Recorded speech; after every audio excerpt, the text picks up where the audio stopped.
the world, Dricus Du Plessis. The most interested observer watching Octagon sides. A lot of tension in this T-Mobile Arena as these two gentlemen. Boys, in my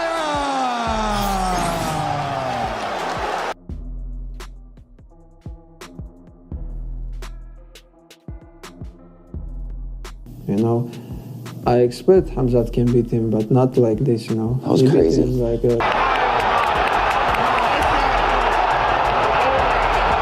Gilbert Burns. What a fight, by the way. That was a great By the way, fight. no one thought it was going to be that great, but this guy was like, wait. Adesanya we've seen. Like, he was dangerous. Dricus, mate, how do you sum him up? Dude's tough as nails. He's got ticker and he's got a headspace. Like, he's got the right mind space to go there. Like, he's willing to die on a shield. He is so awkward and cumbersome to watch, man. See that? Because it almost prepares you, man. It almost prepares you. Going 5 rounds, especially if you're in a championship fight, it almost prepares you. But, you know, Khamzat Chimaev definitely 1 in 3. And maybe even 2. The round as a result of that. He wasn't doing anything. He had zero offense in that round.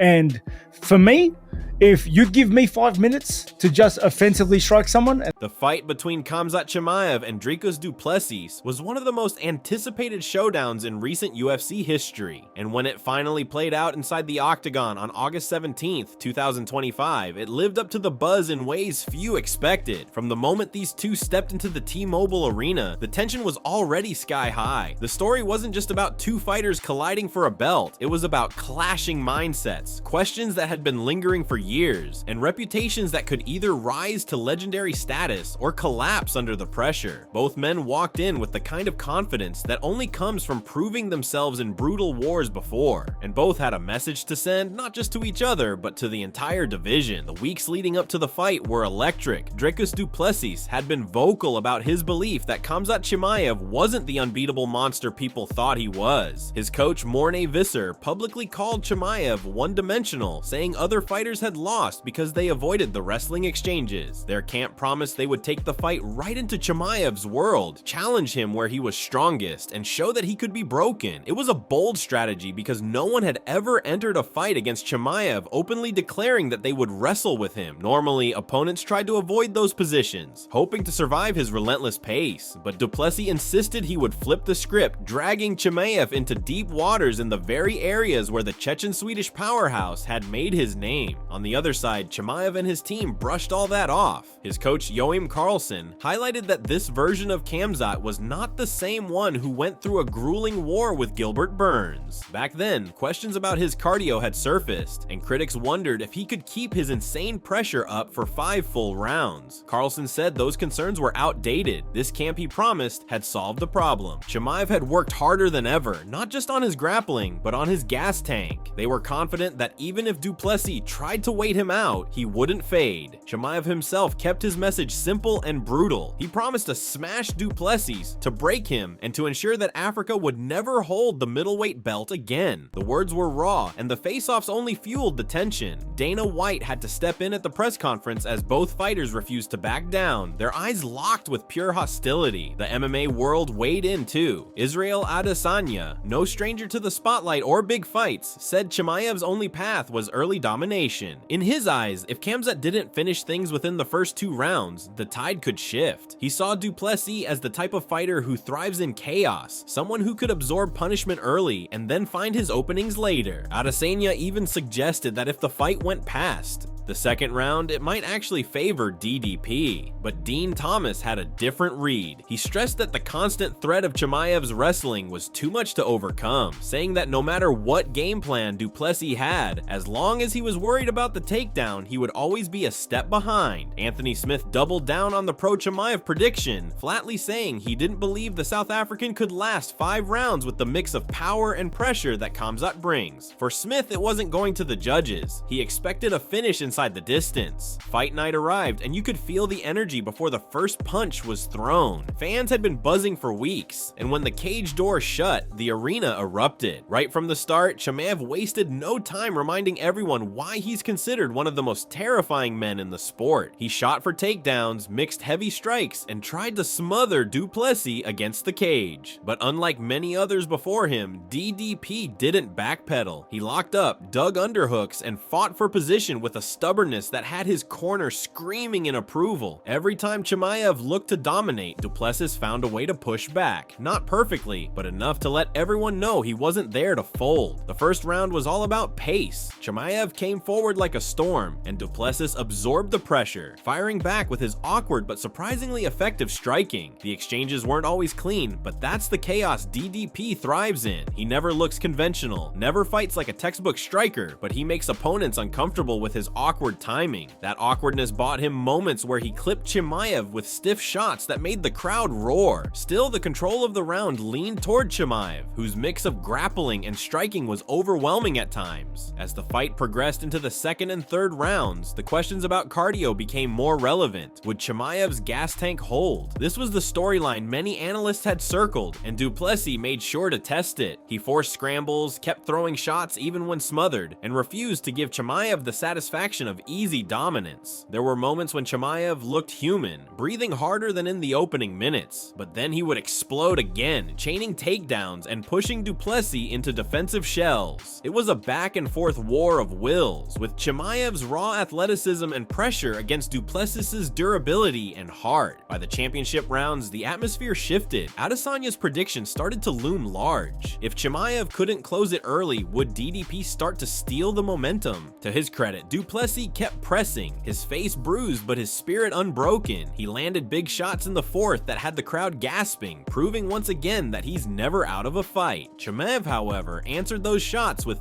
takedowns, reminding everyone why he's so feared. Even tired, his ability to close distance and drag opponents to the mat was suffocating. Every time Du Plessis looked like he was building momentum, Chimaev yanked it away with relentless grappling and ground control. The final round became a test of will. Both men were exhausted, both battered, but neither willing to break. Du Plessis kept swinging, his awkward rhythm still dangerous even after 20 minutes of punishment. Chimaev, digging deep into his improved conditioning, refused to back off. He kept pushing forward, driving knees, elbows, and takedowns that left no doubt about his determination. When the horn finally sounded, the arena erupted in applause. No matter which way the judges leaned, the fans knew they had just witnessed something special, a fight where both men had poured every ounce of themselves into proving a point. When the decision was read, it confirmed what many had suspected. Chimaev had done enough. His pressure, his takedowns, and his ability to survive the storm of Du Plessis secured him the win, but it wasn't just about the victory, it was about the statement. Chimaev showed that his cardio issues were behind him, that he could go 5 rounds at a furious pace and still come out on top. For Du Plessis, the loss didn't diminish his reputation. If anything, it elevated him even more. He stood toe-to-toe with one of the most feared fighters in the sport, walked into the very danger zone everyone warned him about, and still made it competitive. That alone earned him massive respect. After the fight, talk immediately shifted to what was next. For Chimaev, the hunt continues. Names like Rainier de Ritter, Caio Baralho, and Nasruddin Imavov have already been floated as potential opponents. He made it clear he's not just chasing belts, but also paydays, knowing that his ability to sell fights is bigger than ever.